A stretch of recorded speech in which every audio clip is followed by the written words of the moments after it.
television. Yes, my dear. It's not a prison.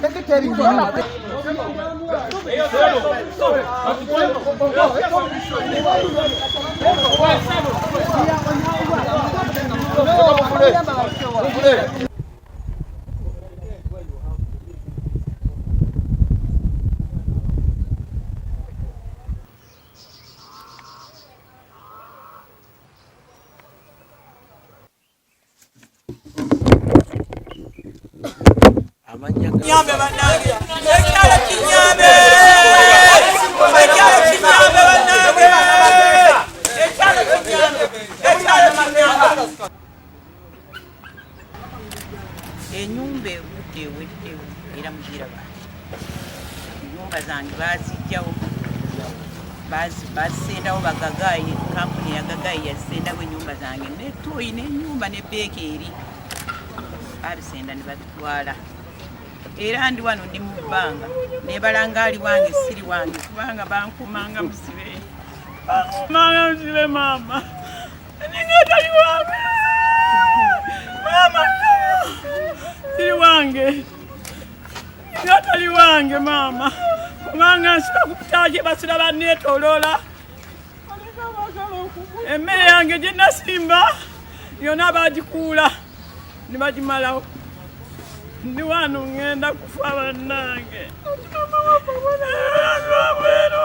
abasirikale basira banetolola so omusi babiri buli lunaku bakyusa omusirikale buli lunaku bakyusa omusirikale baleeta mulala buli lunaku naye nga siyinza kufuluma kubanga ekibanja kyange ntiinako obujulizi n'abatuuze bakimanyi era nagaka nfiire mu kibanja kyange banziike nfiire wange sobola kufuluma nga nfuluma mu kibanja kyange njagala nfiire mu kibanja kyange endagaano twazireeta buli kimu ekiri n'RDC n'abagamba nti mukadde ekibanja kikye ne banteeka benye trespass ne baga trespass mufu mukadde talina bbanja lyabangibwa kuwaabirwa Pulezidenti Museveni ajantaase nfaafiira wano kubanga mbadde mu ofiisi ya pulezidenti ebintu bibalemeredde babayise baganye okujja ndi mukufa nsiiba mu geeti nsula mu geeti mbeerako abasirikale buli dakiika buli nekyusa ndaba musirikale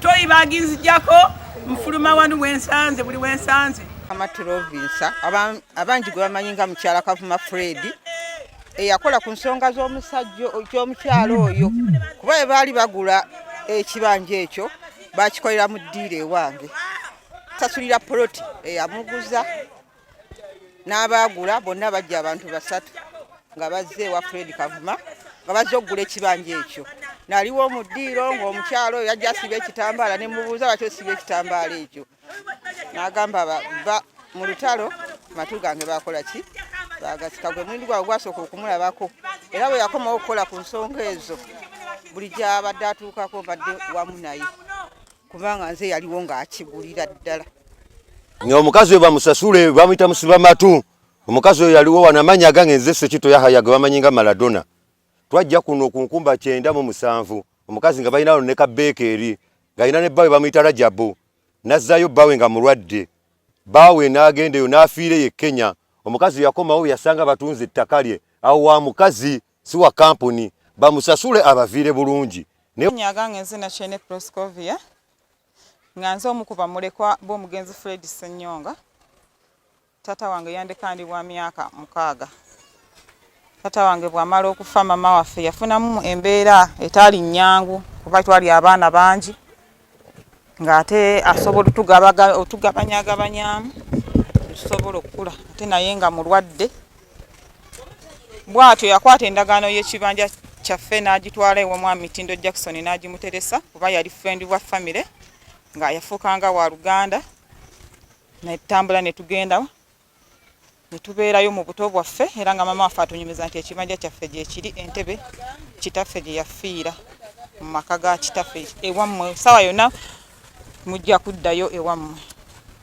tugenda otuuka mu mwaka gwa 2024 okujja no twasangawo ekisaawe ng'ekola migaati awo yayamba ekyalo kino waliwo beekeri n'abatuuze bonna ate ne Wagagayi Company nayo ya mugaso gye tuli kubanga ewadde bannayuganda emirimu abatakka wansi wa 2,000. Ensonga eyo abantu bano bombi tubeetaaga. Mukyala Kajoyina Zainabu mutuuze waffe tumwetaagira ddala. Newankubadde nga akaseera kana amaanyi gamukeeye naye yali atugasa emabegako. Ate ne Wagagayi Company naye tugyetaaga. Kakati nawe tusabire ebitongole byonna eby'amateeka biveeyo mu bunnambiro bitaase obulamu bw'omukyala kubanga buli mu matigga. Ennyumba gy'asulamu nga bwe mugiraba ekyamazima bw'ogeraageranya n'emyaka gye oyinza okugamba nti ali mu kufa. Ssebo Pulezidenti, ebintu bino bitubuubye nnyo kubanga ffe nga ffe balooya kampuni ya Wagagayi yennyini ne badayirekita nga mulimu PIM, WIT ne OLAV ne bannamateeka abaali bakolera kampuni eyo wamu ne ab'ekyalo kubanga ettaka eryo lyali ligwa mu LCs 2 ne bawa obukakafu nti basasudde naffe ne batusasula nga bakozesa checks ezo zonna. Era ebiwandiiko ebyo ngenda biraga omuli amayumba n'ebifaananyi, naye twalistinga nga tuli ne Anthony munnange okuva ku nnamba 1 okutuuka ku nnamba 8 omuli ebifaananyi eby'ebifo byennyini ebisasulwa bali abazungu wamu n'obufaananyi bwa buli muntu, naye akamukadde ku kibanja kyabwe ne Ssenyonga tetwasobola kukafuna. Obwo obuvunaanyizibwa bwasigala wakati wa Wagagayi era ndooza ye yabikolako netukakasa ne mu buwandiike ne bannamateeka. Kampuni eri Buule Mayiga Advocates eyaliwo mu kiseera ekyo era nakati aliwo. Buule yaliwo mu exercise eyo, yakubirwa essimu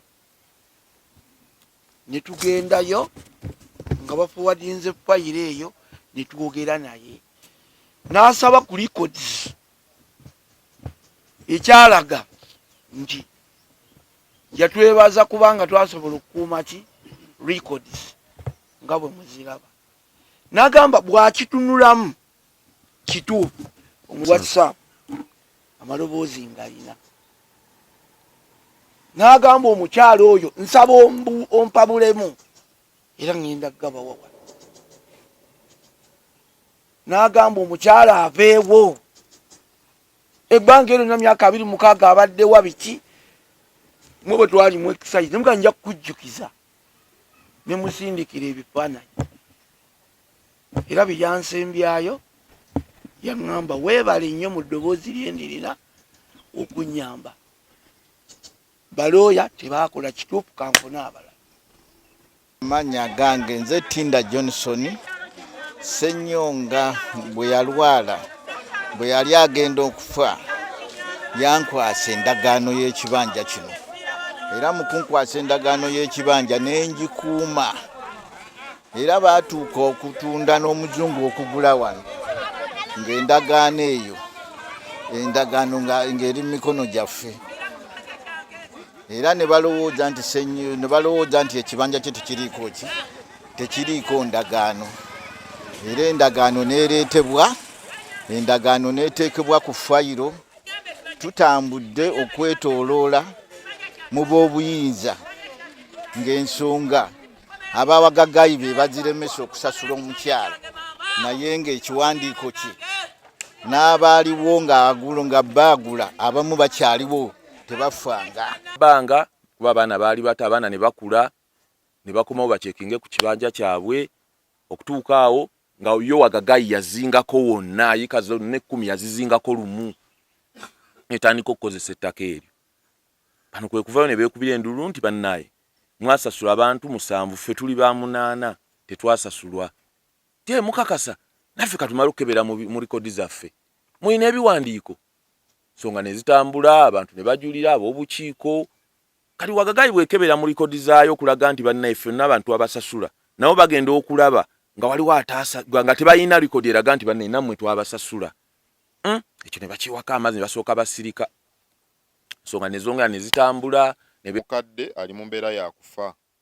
Mukadde baamuggalira abeera mu katimba bamukumira mulinga bisolo, bw'aba afuluma bamwaza, bw'aba ayingira bamwaza, tebakyatukiza yadde okulinnya mu kibanja muli. Toyi baziggala kwegamba mukadde embeera gy'alimu naffe ffenna gye tuli mu mbeera ya kusoberwa. Buli wamu tutuuse. Ensonga eno of tukozesezza ekisaawe kino tubadde twagula ettaka eno tubadde emyaka 25 kati. Omukyala yajja last year ng'aclaiminga nti alinawo ekibanja. So ensonga zino emyaka 24 tubadde tumulaba, ensonga twaziteeka mu kooti, ziri mu kooti era tulindiridde kusala kwa kooti ku nsonga eno kyenyinza obbagamba. Kiki ekisinza okukandaliriza ng'oggyeko ebiriwo kati omukyala alaga balina endagaano y'ekibanja kyabwe tebasasula ku bantu abalala bonna abaggyibwawo, twebuuza naffe wena zitunulamu naye bayita parties zonna bekikwatako nempita abali ku ground berosis ne bajja banyinyonyolamu ensonga za mukadde oyo. Naye mu kunnyonnyola ensonga za mukadde nga ndaba zirimu eggumba nempita nempandiikira kampani y'Abagagayi okuba nti baleeta omuntu ayinza okuba nti asobola okuba ayogerako, twogeraganya nabo mu meeting gye twalimu wano ne basindika omwami bamuyita balondemu. I think yakulira abakozi ku Wagagayi Human Resource ne looya waabwe. Ky'omukisa omubi looya yali talina background ya nsonga eyo. Ne mugamba looya tulina okulaba engeri ki gye tufuna abantu bennyini abawagagayi bekikwatako, kubanga mu ttiimu eyajja mwalimu omutaka gwe baali bayita omutaka gwe bandeetera oyo baali bamuyita eyatunze ettaka eryo. Wagagayi ettaka eryo yalifuna mu liizi, naye Lubowa omwami we bamuyita Lubowa ye yakola liizi ng'akolera Wagagayi, naye yaliwo banomujja. Bantu be basasula omukyalo oyo baleka bamulekayo ngeri gye bataaliwo. Omwami baali tebalina sasula mukyala, yali alina kuba mwami we Ssennyonga, naye yafa mugenzi. Kati ne tugenda mu details nyingi nnyo. Omukadde oyo ekkooti temporary court injunction gye baleetemuwa oyinza okuba nga akyaliwo kubanga baagikola waali obwannannyini. Kooti ejja kubunoonyereza, ensonga ziri mu kooti, kyemanyi naye ejja kunoonyereza obwannannyini omukadde mutuufu si mutuufu. Naye mu kiseera kino ekyabadde ekyankutteko ennyo kwe kulaba nti omukadde yaze mu ofisi yange ng'akaaba ng'agamba abasirikale, waliwo abasirikale abasekyuliko abamuli obubi abamugize. Kwe kulaba nti nalyagala mpite ttiimu eno we tulaba ng'abantu bayinza obaawo insecurity nga security oba head of security akulira security mba nnyina okuteekawo omukono okulaba nti preventinga insecurity eyo okuba mu kitundu.